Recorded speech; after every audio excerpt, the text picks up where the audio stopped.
Just picked up my new Angulo Shaka and can hardly wait to get it out into the water. First paddle on my own brand new Angulo Shaka 14-foot XLT construction, super light. This one has a little bit different paint job and slightly different graphics. I really like it. I liked the white and the blue, but I really like this gray motif. It's got a little off-white and gray motif, camouflage pad, which I really like. I love the graphics on the rail. That stayed the same, but in gray with a gray dark gray pinstripe. I think it really, really looks good. Just reminds me of some sort of a fighter jet or something like that. Really like it. And then when you flip it over, because I've got the Sea Shaka fin in there, which is just a great fin. Super multi-purpose. I use it everything. I use it in my 10-foot longboard. I use it in my Bark 12.6. And I use it in the Angulo here, of course.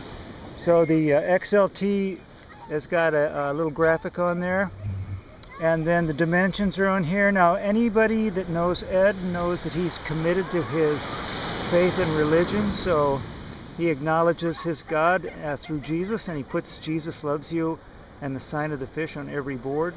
That's okay for me. And then a graphic. These graphics have stayed the same, but I think they stand out a lot more on this gray motif. I love the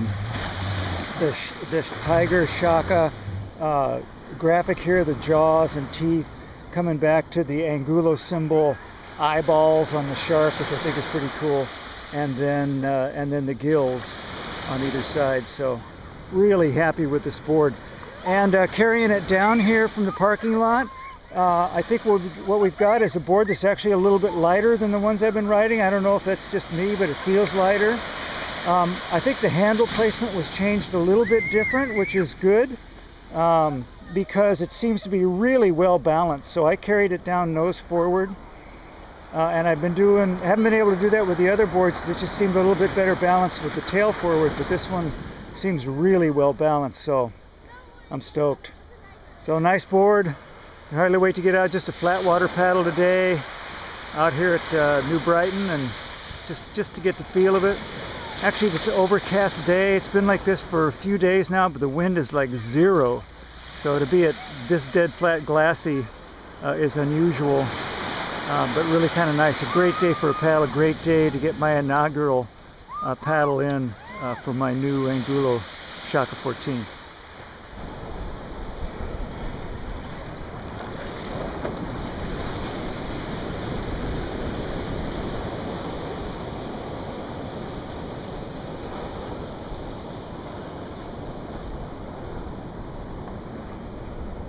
A little bit of Hurricane Fabio swell showing here.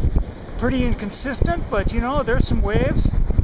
I paddled up here from New Brighton, went up to the heart of the L41, and turned around, came back with the idea of maybe riding a few, and I did, got my first wave. This is a sweet board.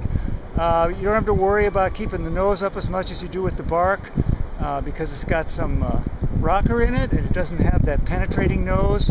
But the nice thing about this board is it has a displacement hull, so it's got belly in the nose, so it wants to crush through, you know, the swells. So going upwind, there's a little bit of wind in my face coming up. It worked great. I made it from New Brighton to the main spot at the main tourist town near there. It usually takes about 10 minutes. It took me 7.5 minutes to get there, which is a much faster time than I've been able to do on the Bark. So this is turning out to be a much better all-around board than I thought it was going to be.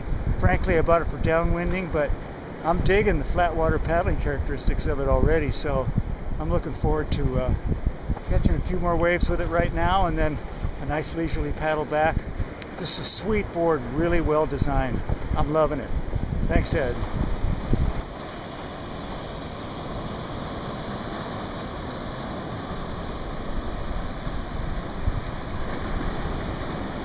These little teeny pulses, right, like this one right here, and a couple of the ones coming in are perfect.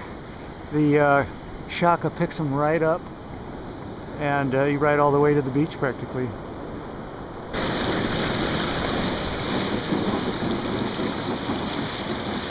Fun little wave.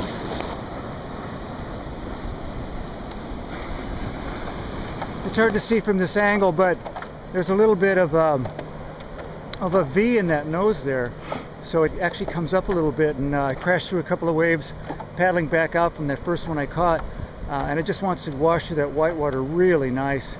Nose doesn't sink, it pops right over the top, just handles really well. And I like the way, you know, it doesn't have a recessed well, which I really like a lot. It's much more like a surfboard, so it's great for you know, for paddling in surf or downwinders or even on flat waters. And it's got a nice big deck pad, because when you downwind on it, you walk all over the place, you know. So you walk forward, you walk back, and the Angulo's got a really great deck pad that covers enough of the board for you that you can really get control. I recently wrote a post on the stand-up zone, and in that I made a statement. I said, well, there's no way I'd want my Angulo Shaka on flatwater paddling, and in no way I'd want my bark on a downwinder. Well, I think I'm going to have to revise that a little bit, because I've taken the bark on downwinders and it's a chore. Now, I definitely want my Shaka on a downwinder, but now I'm thinking that this board could be a much better all-around board than I've given it credit for. So I do need to get out more in headwinds and some chop and crosswinds, choppy seas, cross chop and so forth. But so far, and these are good conditions for sure, this is just a sweet board. It works great. So I'm really looking forward to putting it through some more paces.